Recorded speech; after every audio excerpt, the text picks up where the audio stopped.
Journey to the Badger Ground, the Land of Wombats, by Susan Pridmore, Rylestone, 2849.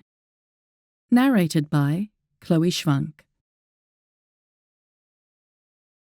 6th September 1986.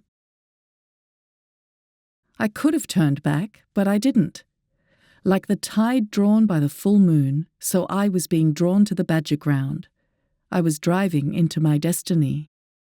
I had been travelling since dawn. The string on the map had not taken into account the slow curves and steep hills, and I had miscalculated how long the 500 kilometres would take to reach the lunch appointment with a someone I had never met. I was 3/4 along the home stretch, a rugged, narrow track, following his mud map. I successfully forged 2 full-flowing creeks, turned left after the old gum tree with its weeping branches, when panic seized me. I suddenly emerged from the forest into open paddock.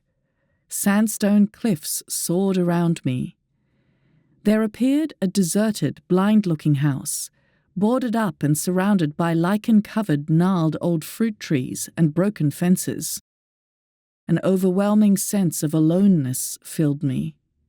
This man was unknown to me. I had not even heard his voice, just exchanged a few letters. Who was he really? Was he indeed a crazy hermit? I would have turned round, but I couldn't. The track was too narrow. Just a little way to go. Drive right to the very end of the track, he had written. Look for the mud brick buildings. The track wound into the forest again, then abruptly, just as he had said, I was there. A beaming, bearded, blue-eyed fellow strode down the path. Mike. At that moment, I knew everything was all right. I followed him, past the pottery, and up the steps onto a long slab veranda. It was a Hansel and Gretel house. The original log cabin was built out of hand-sawn, horizontal logs bound together with wire and infilled with mud. The mud brick extension, with its lofty bedroom, was recent. I entered, my breath taken away by such natural beauty and tranquility inside. I thought I was here for some advice about my own mud brick home, which was slowly weathering away, but fate was moving in swiftly. We lunched on the veranda, seated in old wooden chairs, enjoying myriads of little birds diving and fluttering around in the large bird bath below. Mike produced an enormous white ceramic bowl filled with homegrown cabbage shredded and laced with delicate dressing. Checking politely if I'd had sufficient, he then lifted the bowl with both strong brown potter's hands and submerged his bearded face into the remains of the dressing, emerging with a deep sigh of contentment. Simple joys. By dusk, Mike had demonstrated how I could render my own mud brick home. Mission accomplished, I accepted his offer to sleep that night in the log cabin. I felt safe. We sat by lamplight, supping on his homegrown leek soup cooked in a blackened pot over the fire. The flames lit up the whitewashed walls, light dancing on his earth-coloured pottery on the wooden shelves. The chimney was made of rough stones, all greys, browns and creams, the curved wood lintel polished by many hands above the hearth. The rock warbler, a rosy brown cave-dwelling little bird, liked to come down the chimney and warm its toes, he said. And the antechinus, a mouse-like marsupial with pointy nose, limpid eyes and hoppy run, would peek around the corners and lick the honey jars.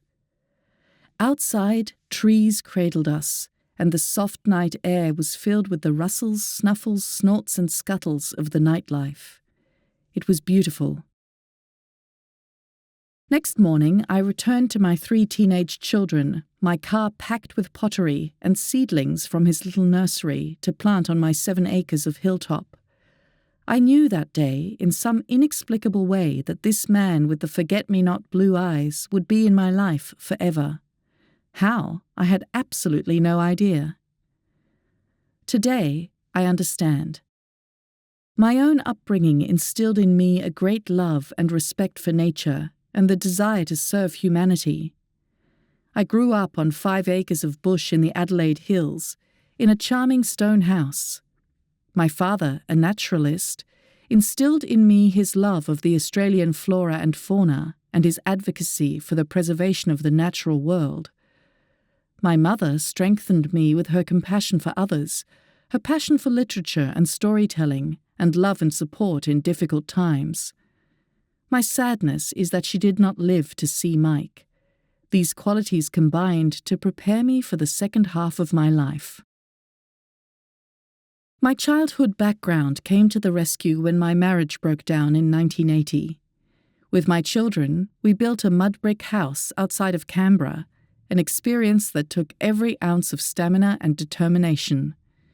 Sustained by the love of family and friends, I'm sure this is what prepared me for where I am today. In 1988, I came to live in the Badger Ground. Mike and I built a new home, perfectly round, with earth walls, floor and roof. Perhaps we are like wombats living in a big burrow, surrounded by smaller burrows. After all, Mike is rather hairy. Life amongst the wildlife is a privilege. We wake up each morning, the only sounds being the music of nature. At night, the stars are brilliant and moonlight can fill the house.